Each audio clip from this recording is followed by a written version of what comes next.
Moi, c'est Maxime, donc j'ai 23 ans. J'ai fait ma licence en LEA à l'Université de Bourgogne et ensuite je suis passé en master LEAK, pareil à l'Université de Bourgogne. J'ai été diplômé en septembre. Je m'appelle Edouard, 22 ans, également diplômé depuis septembre de LEAK et donc on va partir travailler en Chine avec Maxime le mois prochain. Ça me permettait de garder mes deux langues, donc anglais et espagnol. Je me suis un peu renseigné, donc l'aspect commercial, très généraliste de la section, en fait, c'est ça qui m'a attiré. J'ai vu qu'il y avait aussi beaucoup de voyages possibles, Erasmus ou des stages après en master.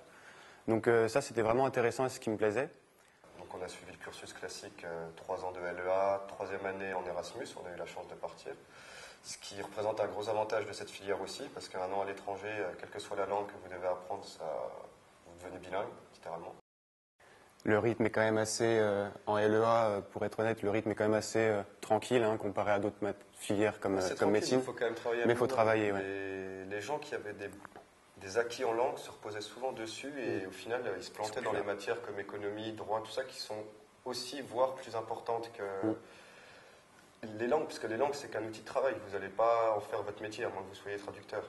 Donc, il faut les apprendre correctement, mais tout ce qui est autour, il faut aussi s'en imprégner et au fur et à mesure de la licence, réfléchir à ce que vous voulez faire après, parce que c'est ça le problème. Maintenant, s'arrêter à une licence, encore plus LEA, c'est difficile. Il faut vraiment prendre un rythme, chacun son rythme. On a tous une méthode de travail différente. Donc ça, on va la trouver dès la première année. On va prendre peut-être un semestre à s'y mettre. Comme moi, j'avais le premier semestre, j'ai eu du mal, mais après, je me suis bien adapté. Et donc après, on prend son propre rythme. C'est comme la prise de notes en cours. On peut prendre à l'ordi, ou enregistrer si on peut, ou prendre à la main. C'est pas pas très différent du lycée. C'est juste, oui, les horaires, le rythme, surtout le rythme. C'est le rythme. C'est à vous de. C'est une adaptation au rythme.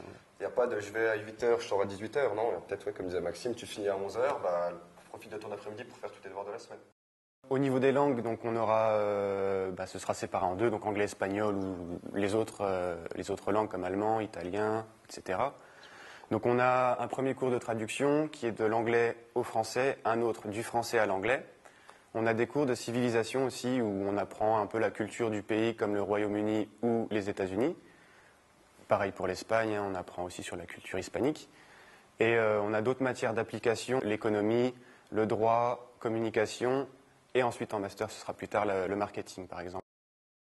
Participer. Vous êtes en langue, c'est pour parler. Donc ceux qui étaient au fond de la classe au lycée et qui ne levaient pas la main, c'est maintenant qu'il faut s'y mettre. Parce qu'à moins que vous vouliez envoyer des emails toute votre vie, à un moment, il va falloir parler votre langue en face de quelqu'un. Moi, je dirais quand même l'ouverture d'esprit. C'est super important. La curiosité aussi, puisqu'il faut vraiment s'intéresser à beaucoup de choses.